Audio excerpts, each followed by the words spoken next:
Welcome back to the Piping Pastor. I would, first of all, pardon me, like to extend a welcome to my new subscribers. I had quite a few people subscribe recently, um, ironically, just before I went on my little ministry trip. So they subscribed to the channel, and then I leave for 2 weeks. So apologize for the gap in coverage, but the ministry I serve in, I am called upon oftentimes to travel a wee bit, and so it precludes me from recording videos. So I apologize for that. But welcome. One of which is a relatively new presenter as well, the Piping Shepherd. He's another pipe smoking pastor with a channel. So if you haven't subbed him, then you should go check him out. But got some good content. Got a few videos up just now. So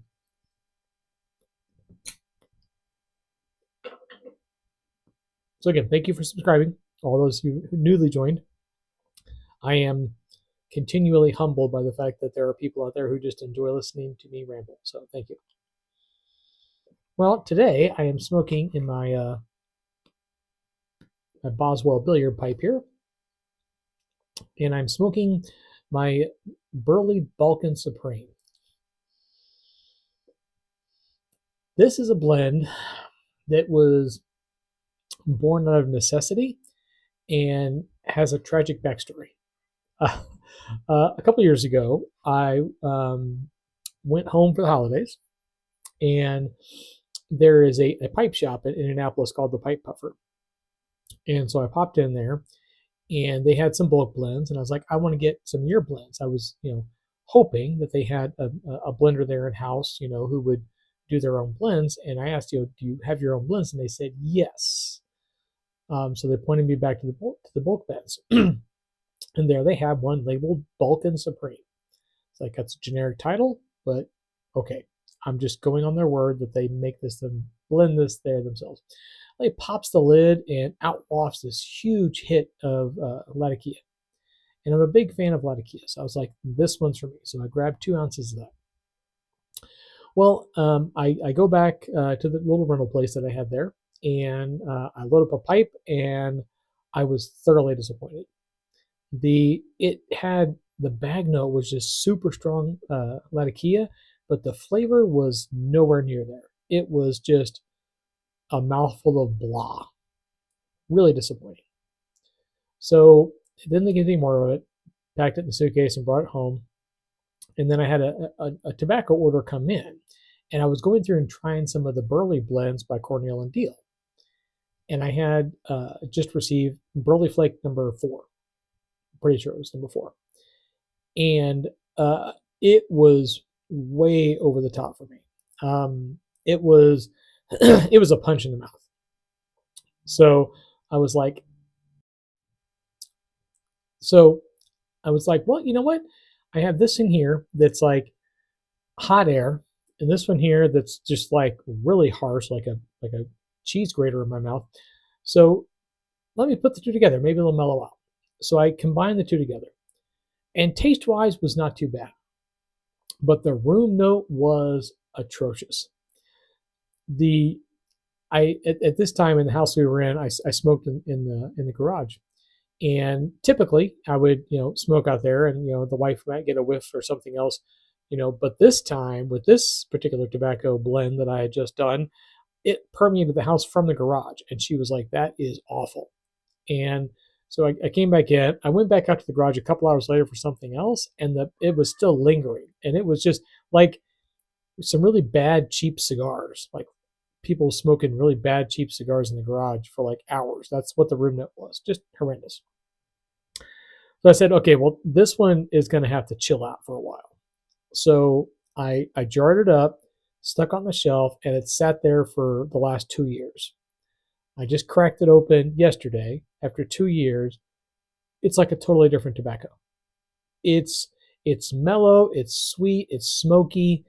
It has a really round mouthfeel. I know that's a wine thing, not a pipe thing, but and the room note is pleasant and mild. 2 years in a jar, complete transformation. So I smoked my first bowl of it last night.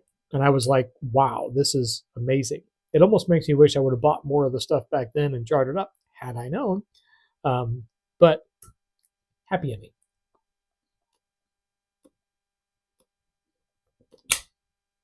Now, the story took 2 years, but at the end of that 2 years, it's a happy ending. So sometimes patience pays out. Well,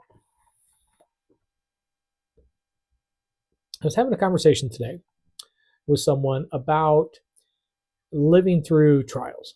Um, I'm preparing my Christmas message for this year, and it's going to be about finding peace in the midst of conflict. And as a part of that, I was having a conversation with one of my congregants, and going through difficult things and the purpose of them, finding meaning in suffering. And the subject came up about the ease of American Christianity. And when I say American Christianity, we could largely put Western Christianity in that camp. Comfortable Christianity, Christianity that is not really challenged. I mean, we can make all the hey we want out of whatever Starbucks cup says whatever and silly things like that, and decry a war on Christmas and yada yada yada. But at the end of the day, we got it real easy as Christians. And it's easy. I mean, and that's why we have so many cultural Christians in the Western world. Because it's there's no challenge to it. And the result of that is that people drift away from the faith. If they're not challenged, if they don't find things difficult in their lives or in their faith or so on and so forth, then there's really no reason for them to cry out to God. They can just kind of get by on their own. They're getting their paychecks, and sure, groceries are a little bit expensive, and this is a little bit higher, and things are tight right now, but we're not starving. Bills are getting paid. We're doing okay. So we don't really, cry out to God in despair because we're not really pushed to that point oftentimes. And as I was thinking about that, and I was going through, this book I said we'd spend some time in, the Cosmos Club Poets, and I got this one on this poem on the main currents of American political thought, and I thought this fits. I'm going to share it with you. Gone then the chipped Demetis cups, at dawn rich with fresh cream and coffee, a fire on the hearth, winter and summer, a silk dandy's bathrobe, the black Havana cigar. Gone the pet turkey gobbler, the dogs and geese, a yard full of chickens, feeling the shadow of a hawk, the tall barn with cows and a plow horse, with corn, with hay spilling out of the loft, festooning the dead Pierce arrow. Gone the chipped oak sideboards and table, heavy with a plenty of dented, dusty silverware. Gone the service pistol and the elephant rifle, and the great bland moose head on the wall. Two things, you told me once, will keep the democratic spirit of this country alive: free public schools and the petite jury. Both of these things are going too now, grandfather. You had 5 sons and 3 daughters. They are all dead or dying slow and sure. Even the grandchildren are riddled with casualties. You would not believe these bitter, shiny times. What became of all our energy and swagger? At 90, you went out and campaigned for Adlai Stevenson in South Carolina. At my age, I have to force myself to vote, choosing among scoundrels. The reason I thought that poem fit, I first of all, I like it. It's nice. But it kind of points out, hearkening back, couple hundred years ago or so, to what, the United States was like. And then it kind of eases into what the political life was like then and now. And, then, as he mentions, his grandfather was 90 and still campaigning for the candidate that he believed in.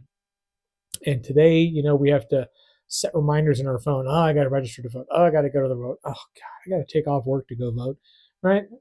Not everyone. Some people are still excited about the political process. But for many of us, we have treated our political engagement the same way we have treated our faith.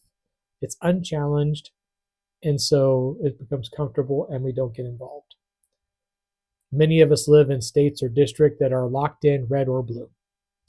the gerrymandering process, which I think is an atrocious thing. The gerrymandering process essentially means that if you live in a red district, you're going to be in a red district, and if you vote blue, it's not going to matter, and vice versa. If you live in a blue district, you're in a blue district, and that's the way it's going to go. And people have gotten so used to that they become disenchanted, uninvolved.